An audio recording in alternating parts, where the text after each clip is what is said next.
Welcome to the Golden State Media Concepts Travel Podcast, the show that gives you advice on everything travel. We explore places you've always wanted to go, as well as giving tips for traveling in those places. We'll give you advice on the best sites for travel tips, information, and discounts. Join us as we travel the world, explore cultures, and meet new people. The Golden State Media Concepts Travel Podcast has got you covered.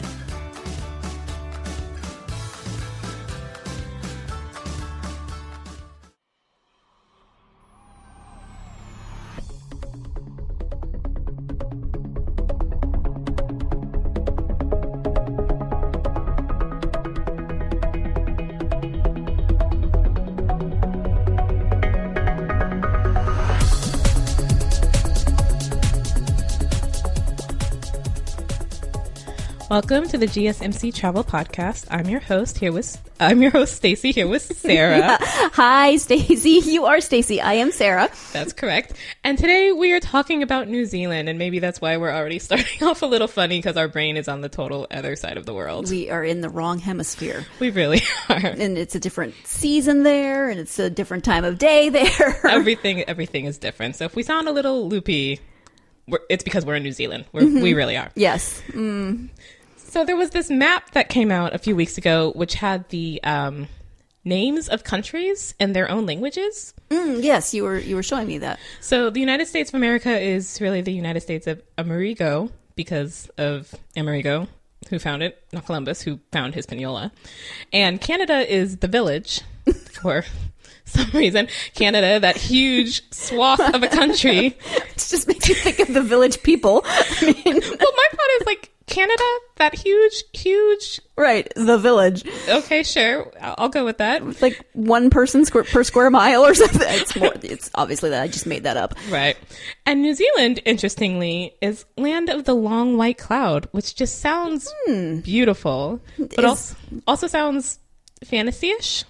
Yeah. Does it refer to fog? Does it refer to something else? Did they just give the names, or did they give explanations behind the names? It just gave the name. And so when I first saw that, I was like, no, wait, New Zealand would probably be just the new land of zeal, wouldn't it? Do I not understand what? But I'm pretty sure they're taking that from the Maori name. Right. Because New Zealand does have Maori culture there as well. And they would not have named it New Zeal.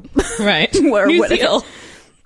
So New Zealand is well known for being the backdrop. Backdrop? Do I want to say backdrop? The location. Setting, location, yeah. For a number of movies, yes, which befits its Land of the Long White Cloud. They tend to be fantastical movies. Mm-hmm. Obviously well known for Lord of the Rings and The Hobbit, and just being, and I mean, The Hobbit actually makes even more sense than all of Lord of the Rings, because New Zealand just looks like Hobbiton looks like. Yes. Like, I know you shot all the movies there, but seeing the pictures, I was like, no, that's Hobbiton. That's just Hobbiton. Oh, yeah. So and I know it's still there from the set, yes, and you can go, and I so want to go. I mean, sometimes I actually want to live in a Hobbit house with a big round door.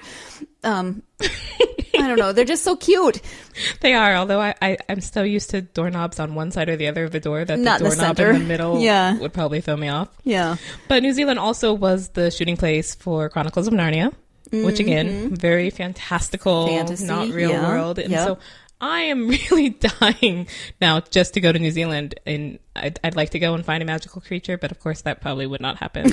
Not because they aren't there, but just because that's my luck. Mm-hmm. That's always how that works. Yeah, I'm not gonna. It's like last week we were joking, maybe it was the week before, it doesn't matter. One episode recently we were joking about the drinking game for every time Staci said my Italian lover.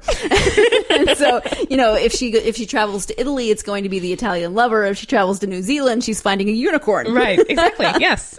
But still, and for me, both of those things would be about as likely. Right. I mean, it's not like they're hugely likely for me.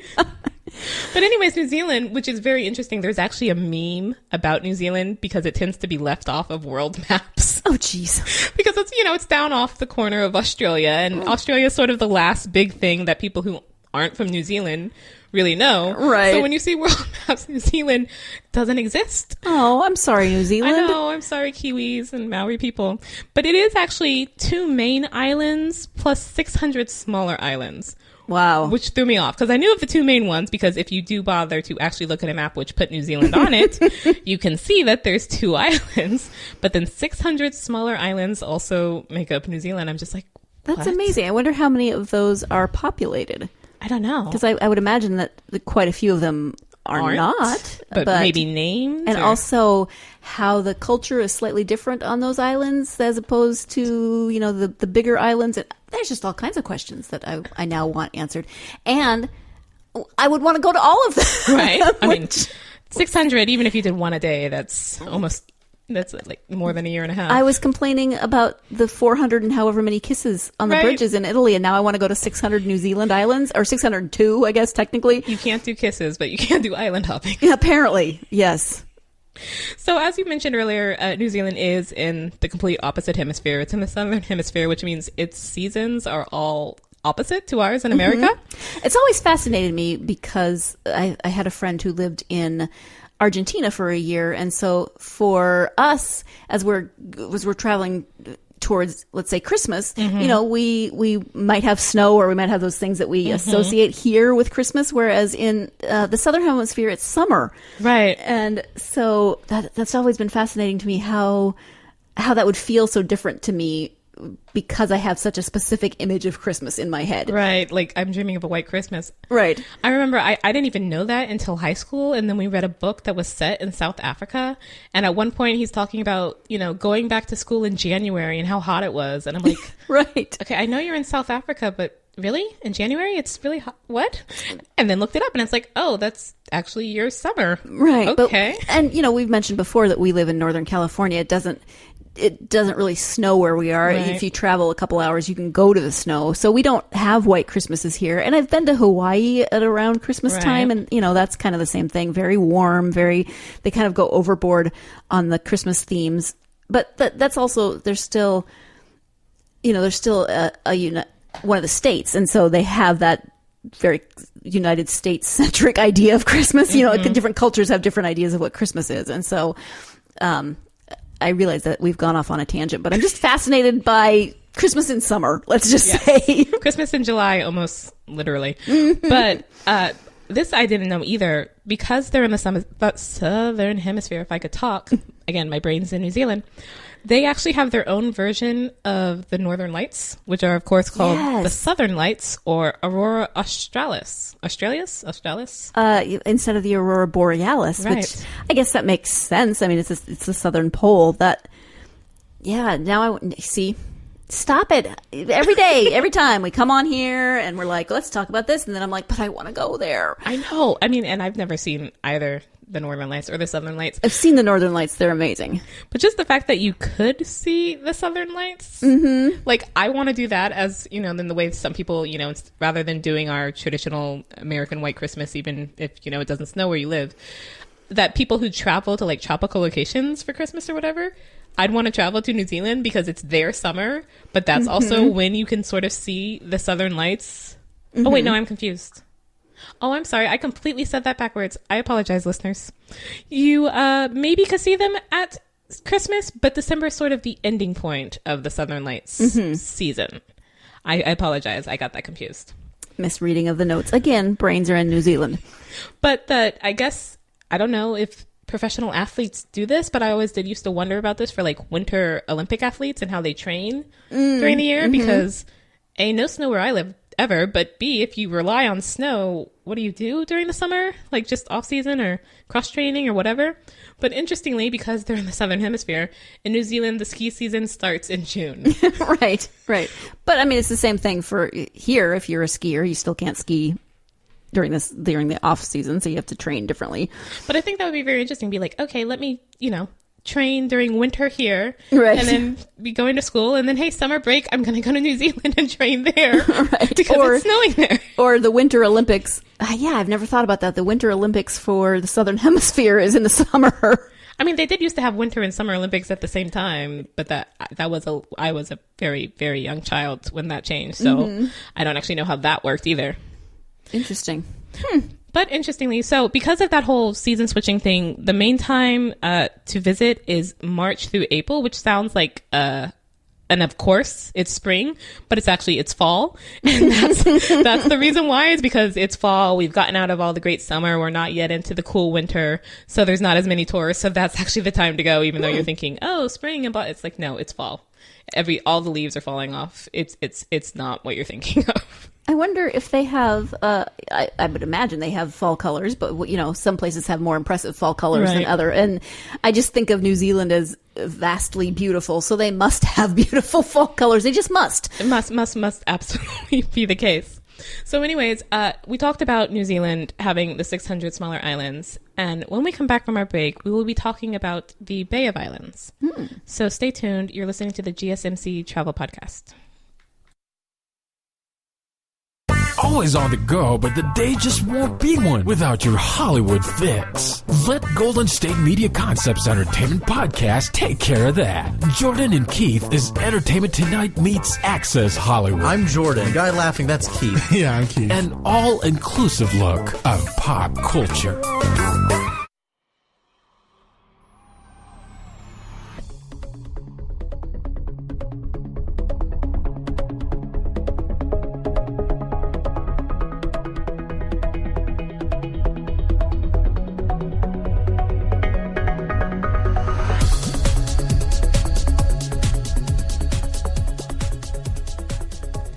Welcome back to the GSMC Travel Podcast. Today we are talking about the land of the long white cloud, New Zealand, with its 602 or so islands. And in the northern part of the North Island, there is a place called the Bay of Islands. Okay, so I'm assuming it's a bay and it has islands. I mean, maybe I'm being too literal. It might be a misnomer. I'm not sure. There are several cities in it, but the Bay of Islands as a whole actually has a lot to offer. For people who want to go, you can swim with dolphins, you can go parasailing, you can go scenic and wreck diving, skydiving, horse riding, cycling trails, sailing and cruises, glow-warm caves, which that's really interesting. You should probably, Google that and look that up, glow-warm caves. They're really cool pretty. Looking. And I am actually looking at pictures of the Bay of Islands right now, and it truly is a bay of islands. Yes. And, it's very pretty. The water is very pretty. I mean, New Zealand. Is there any non-pretty parts of New Zealand? I mean, I'm sure if you go into the sewers, it's not pretty, but you probably wouldn't be going there. So we'd have to ask somebody from New Zealand and say, I think I actually know someone from New Zealand. Yes, she is from New Zealand. I should ask her if there are non-pretty parts. Where are they so we can avoid them? Right, exactly. But, I mean, looking at the bay, the water is very pretty. And the swimming with dolphins, I looked up, also looks amazing. Mm-hmm. Just because this is actually a thing that, a couple of different, I don't want to call them cruise liners because they're small boats, but tour boat companies. Sure. Yeah. Words that they offer this ability to go out. They'll take you out on a boat. It's still kind of a cruise. I mean, it's it's just a smaller cruise. A bay cruise. I think a bay cruise. Day only cruise where they take you out on a boat. It's like Gilligan's Island, a 3-hour tour. Right. Oh man, no. Where they take you out on a boat to where the dolphins are, and you can actually get into the water with the dolphins and get that really close, up and personal, seeing the dolphin jump over you and everything. And I'm just like, that looks so amazing. And yet on the one hand, I should have known that was a thing you could actually do, but on the other hand, it just felt not real. Right. Outside of a sea park. Or a movie montage. Right. I feel like, with my luck, the day that I went out, the dolphins would be nowhere to be found. Right. They'd be like, no, that Sarah chick's coming out. We're not swimming with her. We don't like that person. No, we're going away. Yes, I just anthropomorphized the dolphins, but so it is. But there's also scenic and wreck diving. So New Zealand being, near Australia, there's reefs and corals, and there's actually a boat whose name I'm totally blanking on at the moment, which I should really know, which was the first Greenpeace ship that Greenpeace made, and it got sunk. And so Greenpeace, being Greenpeace, was like, okay, let's do something environmentally friendly with this. And so they sunk it off the Bay of Islands so that it could, be a place for the reef to grow. To sort of serve as like a... Oh, which they actually now do a lot of different things like with that, they sink various things to help the reefs grow because unfortunately we're destroying the reefs. We really are. Yeah. But that's cool. I mean, that's so very Greenpeace. Right. Oh, is that the ship is the Rainbow Warrior? Well, I'm Googling, but I don't know if that's what it actually is. So I'm checking, but my internet's being very, very slow. But anyways, I think that's so very interesting that like Greenpeace, the ship, and we're going to sink it. And you can now go. And if you look up the video for this, it almost looks like a mix between Little Mermaid and the beginning of Titanic. Oh. Because it feels like, that part in Little Mermaid where she goes into the ship and she's looking for the hang doodle and what's it called? Dingle hopper. all the human artifacts. But because it's covered in this reef, it does sort of remind you of that early part of the Titanic where they're in the submarine and going through and looking for the chest and just seeing, what was once this really, well, I don't know that the Greenpeace ship was that grand, but once the ship that was made, for humans to live on, just completely covered in all this sea and plant life. Yes, it does look like that is the Rainbow Warrior. Which is now the Reef Warrior, I guess. Oh, wait, no, that's a bombing. Never mind. We apologize. We complete, yeah. we're completely off. Apparently my Google skills are in New Zealand also, and we've left, my brain is just not here. So I would encourage you to look it up for yourself, and because then you'll find the real answer and not just us our crazy randomly throwing out words.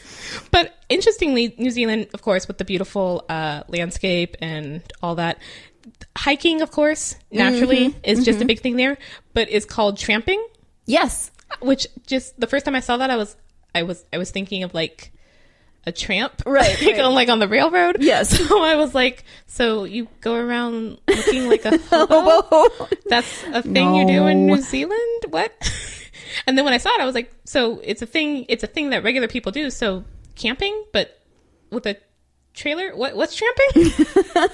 But tramping is just their way of saying hiking, right? Because you tramp along, right? Yeah, it is. It's just a different word, and it's very, very big in New Zealand. Just all seasons, although they do, with weather, the weather can be a bit iffy at times, right? So definitely want to be prepared for that. There's also, of course, Maori cultural performances because the Maori people are still a major culture in New Zealand. They're, the Aboriginal people of those islands. And then Britain colonized it. I guess you say colonized, yes. Mm-hmm. And so there are several different places where you can see Maori cultural performances, including I apologize if I pronounced this wrong, Waitangi Treaty Grounds. And the Waitangi Treaty is somewhat contentious, I guess, in New Zealand because it's the treaty that sort of was signed and made New Zealand, part of the British Empire. So gave them the rule over it, and they've been dealing with that ever since. Whether you're, for or against that or what have you, it would be a really interesting place to go just for the history of it. Right, yeah. And they do the Maori cultural performances there, with the haka and the dance. The haka that most people, think of with the tongue and the from the black rugby team. Oh yeah, yeah. That you see. I don't even know how they do in the Olympics, but you keep seeing that if you ever watch rugby during the Olympics, is we must show them doing the haka before the game. Yes, it doesn't matter about the game itself, but we have to show the haka. So the Waitangi Treaty was signed on February 6th, 1840. In case you're interested in a little history, it is bilingual. Nice, but as all treaties of that ilk tend to be a little controversial because they create a different form of rule, right? So, and I mean, we have our own sort of history that way with Hawaii, which was its own kingdom, and then we, forced the royal family to abide by our rules as it was. Yes, that's the history of the world, and we're not going to get into that because this is not a history podcast. But let's do that next. But if that is something that interests you, especially the history of places and how Land of the Long White Cloud came to be New Land of Zeal, that would definitely be a place to check out. Yeah, that just sounds really fascinating to me. So I'm putting that on my list for our imaginary New Zealand trip. I definitely would want to go there and learn more about the history. There's also, I guess, if you really want to see the beautifulness of New Zealand from the sky, several different ways to do that. There's skydiving, which I would not do on my imaginary New Zealand trip. But then there's also scenic flights that can be offered through helicopters. And then there's also parasailing. Well, the skydiving would be a scenic flight up until the point where they shoved you out of the plane. And then it's a scenic fall. It's a scenic fall after that. But the parasailing looks really cool because, of course, you know, you're in this... I'm going to call it a parachute, but clearly I've never been parasailing. That's being dragged along behind, you know, a boat. So that gives it the wind and the lift to get up in the air. And it allows you to see sort of the same area, but from a much different view. Right. Yeah, I think that the scenic, the flight would be fun. I mean, the only way I could actually go skydiving is if I did it tandem and the person that I was... strapped to jumped out of the plane, because that I could not force myself to actually jump out of a plane. I mean, you'd have to force me into the plane because if I know that's where we're going, I'm definitely, I don't care that I'm attached to this other person, I will bodily fight you to not go up in that plane. And on that note, we're going to take another short break, but when we come back, we'll be talking about a tip and a site to help plan your New Zealand trip.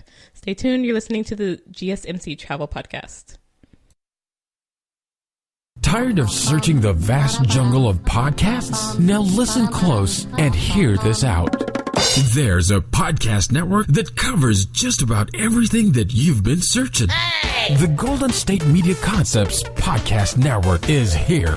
Nothing less than a podcast bliss with endless hours of podcast coverage. From news, sports, music, fashion, cooking, entertainment, fantasy, football, and so much more. So stop lurking around and go straight out to the Golden State Media Concepts Podcast Network. Guaranteed to fill that podcast itch. Whatever it may be. Visit us at www.gsmcpodcast.com. Follow us on Facebook and Twitter, and download us on iTunes, SoundCloud, and Google Play.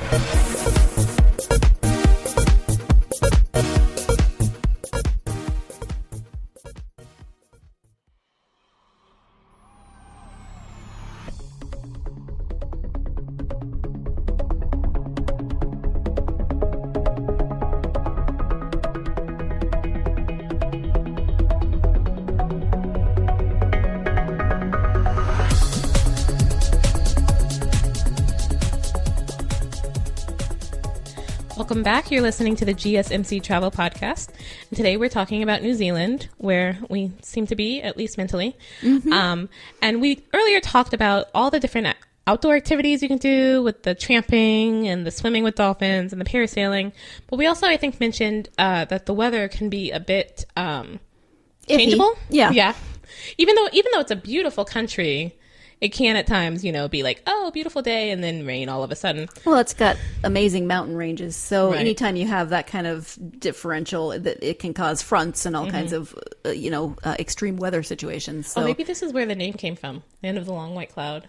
Like the cloud that you see up in the sky that may or may not rain. We're not sure yet. Oh, maybe. Yeah. Who knows? Maori people, let us know. But anyways, so the tip for the day, and this is actually kind of a tip you should probably consider almost anywhere you plan to travel, which is pack so that you can layer in any circumstance, but especially in New Zealand, because there's so much to do, and it's not actually a huge place, so you can do a lot of different things just within the small area. So you can go from, you know, being in town to going tramping to going sailing to doing a night cruise or whatever. You'll want to have clothes that can go along with that. And now let's just be clear that we are saying pack layers. Do not start out with your swimming suit and then put on. I mean, you can, but the plan for the day, right? You know, it just might be a little awkward if you are trying to remove that many layers just for basic bathroom needs. Right? Yeah. I mean, especially with a swimsuit. Right, for women. Yeah. So, I mean, one of the things, and I'm not the best with layering because, again, Northern California, I don't really need to be. But one of the things I found when looking this up is merino thermals, which are evidently like the Swiss Army knife of dressing for the outdoors, which I desperately need the Swiss Army knife of anything, including an actual Swiss Army knife. Yeah. just the sort of prepared for any sort of situation so I can MacGyver my way out of it. That to have merino thermals for dressing in layers is really good. Yeah, absolutely. I mean, I keep saying this. I grew up in Montana, so it took me forever once I moved out of Montana to realize that I did not have to take a pair of socks with me everywhere I went because it does not necessarily cool down at night. Wait, what? Yeah, totally. Even in the summer, nights are cold, so you take a long sleeve shirt and socks wherever you go. Aren't you already wearing socks? If it's summer, no. Okay. You might be wearing sandals. Okay, but like in the winter, do you take an extra pair of socks? Oh, yeah, you travel with boots. Actually, in the winter, you travel with, especially if you're driving somewhere, in your car, you should definitely have gloves and extra socks and good boots and anything you need in case your car breaks down and you have to walk somewhere. Wow, I did not know that at all. Or an emergency kit in case you have to stay in your car for any length of time. Yeah, that really doesn't happen here except in the mountains. And I'm not from the mountains, so I wouldn't know that. So these are things that I grew up knowing and now I've kind of not had to know for a while, which I'm okay with. Yeah, I mean, it's nice here. But so, example, a day in New Zealand could easily go from a morning on the ski slope. I'd like to know what that is. It sounds like something from Dr. Seuss. A morning on the ski slopes, a day on the water, and then a night in the mountains or in the city. That sounds and if you're fabulous, if you leave your hotel room and then don't come back, you really need to be prepared for that clothing wise. Yes, absolutely. Or be prepared to go back to your hotel several times a day in order to change. You could do that also, but less efficient and takes out time from your day to do things. Right, but y'all got to make your own decisions. So if that works for you, go ahead. But I mean, for certain people who are like, you know what, and while we're in the hotel room, maybe a nap. Yeah. that might be a sneaky plan to have. Just saying. But the site for today is travelmath.com. And this is so interesting. So Travel Math is a way to let you calculate a trip by the travel time and cost. It's really good for if you're trying to decide whether to drive somewhere or to fly somewhere.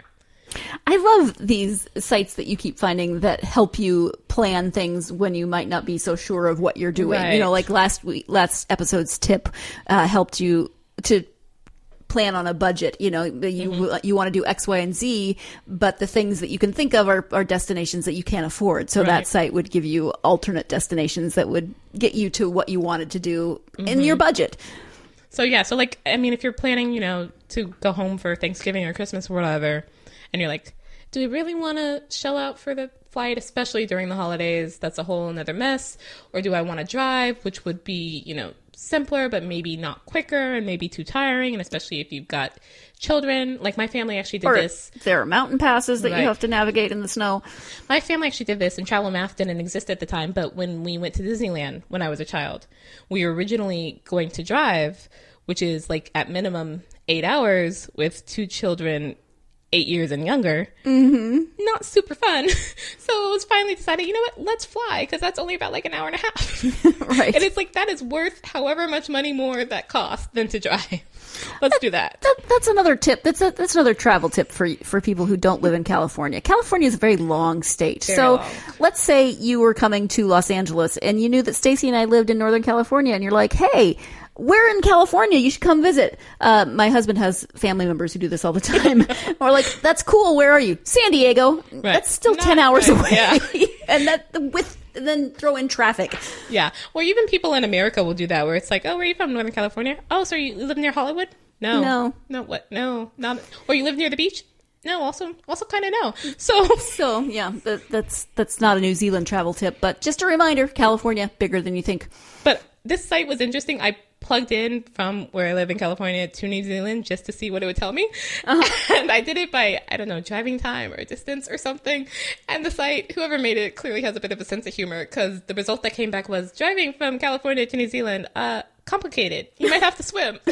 Nice. Maybe think of flying instead. Which is definitely going to add time to your trip if you are planning on swimming. Or unless you have, one of those spy cars that also is a submarine, in which case, yes, please. And can I come with you? Exactly. But yeah, so this site definitely, realized not even in the same country, not even in the same continent or continental shelf. That's not a trip we can calculate by driving. It's also an interesting site because it displays the amount of carbon emission that your trip will generate. So you can, if you're concerned about your carbon footprint, this will tell you the best way to travel to minimize your carbon footprint. I would totally do that and drive my family crazy of being like, let's fly. No, but we can't fly because it'll generate way more carbon emissions. We're not driving for 6 hours. We cannot swim to New Zealand. We do have to fly or take a boat. Or something. But the carbon. I'd actually love to see that conversation go down. They'd probably throw me over the boat on the way to or from and be like, we're not dealing with her anymore. Oh, there's so much death in the studio today. Earlier on the Health and Wellness podcast, we were talking about AI killing us, and now we're talking about Staci's family throwing her overboard. Death in the most unlikely of circumstances on these podcasts. We'll try and work on that. Yes, so we're apparently going to do a history podcast, and then we'll just do Death by Staci and Sarah. On that very, very cheerful note. New Zealand, yay! New Zealand, definitely beautiful, land of the long white cloud and fantastical beasts. So thanks for listening to the GSMC Travel Podcast. Tune in next time.